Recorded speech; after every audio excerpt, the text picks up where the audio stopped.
There's a story that I have heard, and I both like it and I don't like it, but it's about a bamboo tree. Well, anyway, as the story goes, there's a bamboo tree. You plant it, and then you have to water it for many years.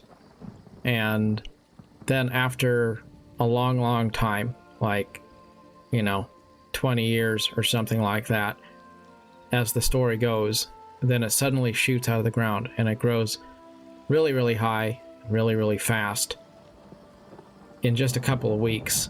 So it's kind of like an allegory of life, right? Sometimes we have to put effort in to something for a really, really long time, and we water it and we water it and we water it, and there's no sign of any success, no sign of any results. And any rational person would say, why are you doing this? You're just wasting your time. There's nothing there. But you keep on coming back, keep on watering it, and then one day suddenly you go from 0 to 100, and then you get that return on investment and you have this amazing forest. But the seemingly really rapid success is actually the result of a very long period of patient endurance. Now, I really love that story because it's a great allegory of life. I don't like that story because there is no such thing as a bamboo tree that grows in that way. So maybe there's two lessons there. One lesson is, don't devote your life to a fraud, to things which are fake, to things that will never bear fruit. A good example of this might be the difference between crypto and commodities. There's a lot of people out there that are getting into crypto, especially in 2001 or so. It was all the craze, and it still kind of is. There's a whole community of people that are really into the cryptocurrencies and NFTs and all that blockchain stuff, And that's fine. I don't know. I am not here to make a video about crypto right now. But what I can say with relative certainty is that if you eliminated all of the cryptocurrency in the world tomorrow, the economy wouldn't really notice any major difference. Actually, nobody would really notice any significant discernible difference. Life would go on. But if you eliminated all of the wheat in the world, suddenly the world would be crying out for bread. So you tell me which one's worth more. Now, it's true, if you invest in wheat futures, they could go down. It's true that they have a ceiling, how high they could go. It's true that you could invest in the cryptos and quite possibly they might go to the moon. It's also true that they don't really have a floor either, because the worst thing that can happen to a commodity is its price goes down. The worst thing that can happen to a crypto is it ceases to exist. Which kind of puts into very clear terms the difference between risk. And going back to what I was just talking about a little bit ago, this idea of investing in something patiently, even when it doesn't bear immediate fruit, being different from continuing to invest in things which have no capacity to bear fruit. One is faithfulness, the other is some sort of hopeless denial. And if we spend our time chasing things which are impossible, we run the risk of closing the door on things which are foundationally good, things which surround us, but we may not pay attention to them if our eyes are focused on some singular thing which will not ever bear fruit. So how do you tell the difference? Well, I don't know. There's not really any good way to be absolutely sure, because sometimes you just need to be patient, and other times you just need to move on.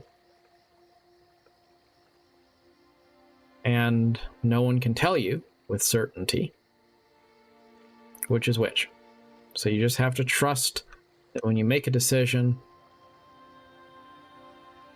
it's the right one. You cross your fingers and then you hedge your bets. And it is important to hedge your bets. It's important to make a plan for if things work the way you want them to work, and also make a plan for a way to enjoy your life if they don't work out the way you had perhaps hoped. So let's talk a little bit more about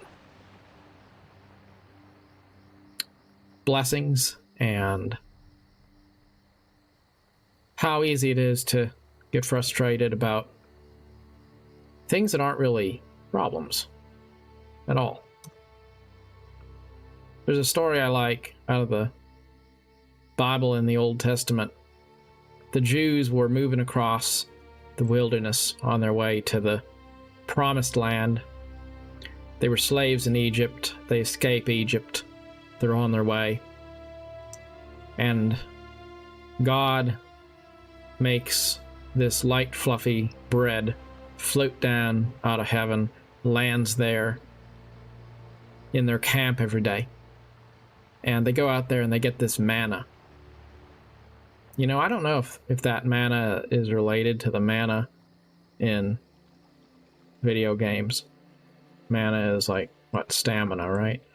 Just entered my mind. Anyway, they go out there, they get this manna. They pick up this fluffy bread sort of food, and they eat it, and it keeps them alive, keeps them healthy. So they have this good life, basically. They follow their path, and they are compelled to have faith and to live by a certain code of conduct. Things like they can't eat pork, and, you know, they have to follow certain laws, and as long as they stay on the path, they're kept safe. And they have this food provided to them. They don't have to fight for it, they don't have to plant it, they don't have to grow it. It just is there, provided for them every day. And then they start to get frustrated.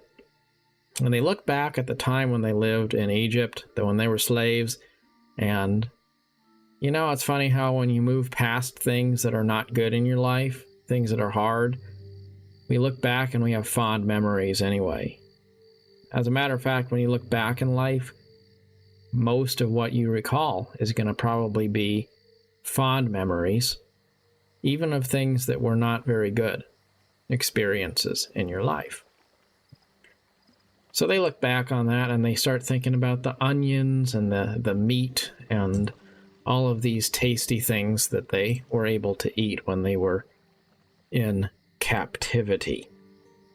See, they were slaves before, but at least they thought we had good food. At least more interesting food than this what we're eating right now. So they became angry and frustrated. And so God, being the angry God that he is, decided to teach them a lesson. And so a whole bunch of quails fell out of the sky dead and ready to be eaten. And as the story goes, they kind of were cursed quails, because as they ate them, no sooner than they had gotten that meat into their mouths, they were killed by it. So you see, the lesson there, the allegory, was sometimes we have it good. But we want to complain about what we don't have. We want to look maybe even at a troubled past and miss certain aspects of it. But when we aren't content with the good times just because they're not interesting enough, sometimes it's important for us to remember the alternative.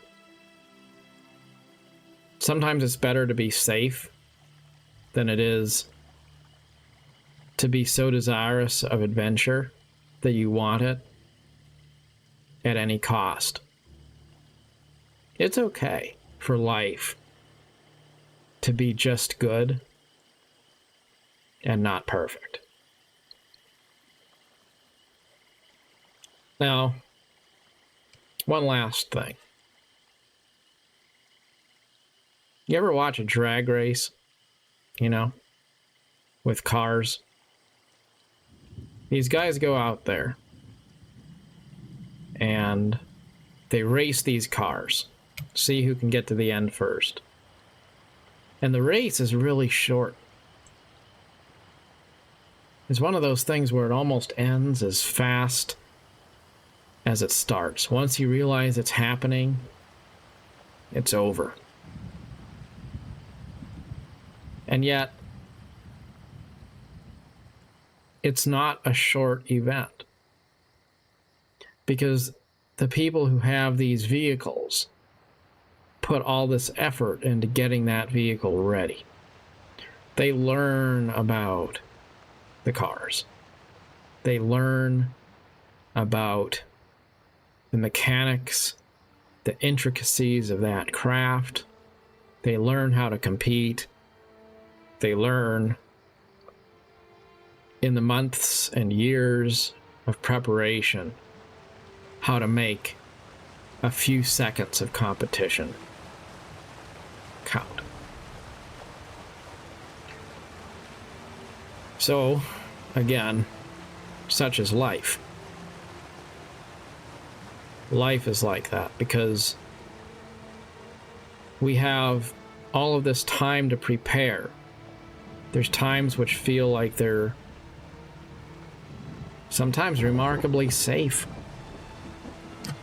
Just sitting on your laurels, doing your little grind, waiting for that one day when you're going to be called on.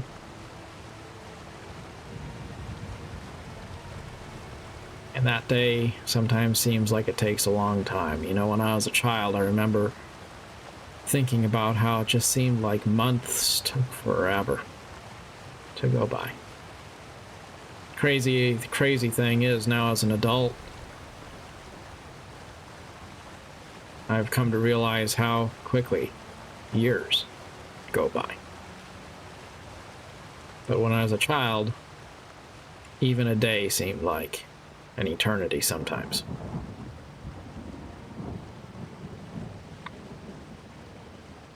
And yet it's all leading up to something.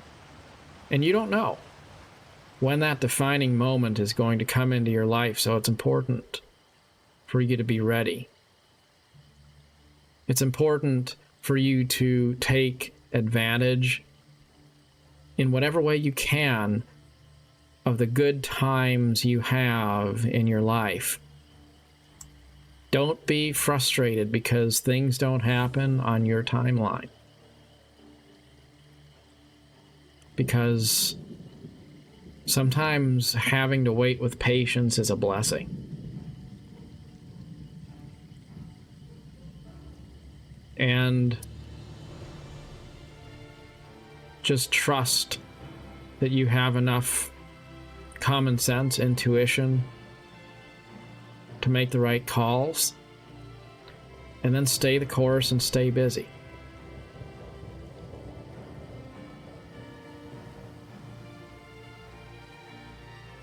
Life is filled with times when we're not entirely certain of our place in the world, when we have our doubts,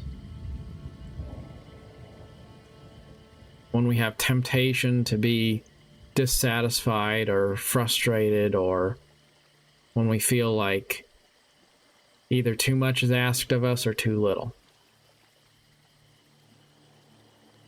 But there's definitely danger in becoming bitter and raging against the circumstances that you find yourself in. I think sometimes it's real easy to get angry because you've been asked to do a task that you feel is beneath you. You ever notice how disrespectful it feels when somebody asks you to do a menial task, and it's not because it's hard that you're indignant, it's because it's easy? It's like if my boss says, hey, can you go load some more copy paper into the tray in the office copy machine. You know, some part of me would think, you can get up and go do it yourself, buddy, right? It's not because I don't want to put paper in the copy machine. It's not because it's hard. It's just because it's so trivial, so easy. It feels disrespectful. And maybe it's not. It's just an example. We tend to be frustrated, either because we think too much is asked of us and we wish things were easier, or because we think what's asked of us is not monumental enough. And so we spend our lives being frustrated because life always seems like it's either moving too quickly or it's not enough. Let go of both of those feelings. Let today be enough, just as it is. Remember, when all is said and done, no matter what good or bad calls we make in life, we're probably going to look back on it at the end with fond memories. And if we have any regrets at all, those regrets will probably just be for all the times when we had a bad attitude, when we were frustrated about things and we showed it, when we were frustrated about things and maybe we didn't show it, but we let it eat us up inside. So let go of those things. Find a few big bets that you really believe in, things that you think are worth hanging out for and holding out for. Find something useful to do with your time while you wait, and then keep on watering that hypothetical bamboo tree. Because you never know. Sometimes they bloom when you least expect it. Good luck with your journey, wherever you find yourself. As always, thank you for watching.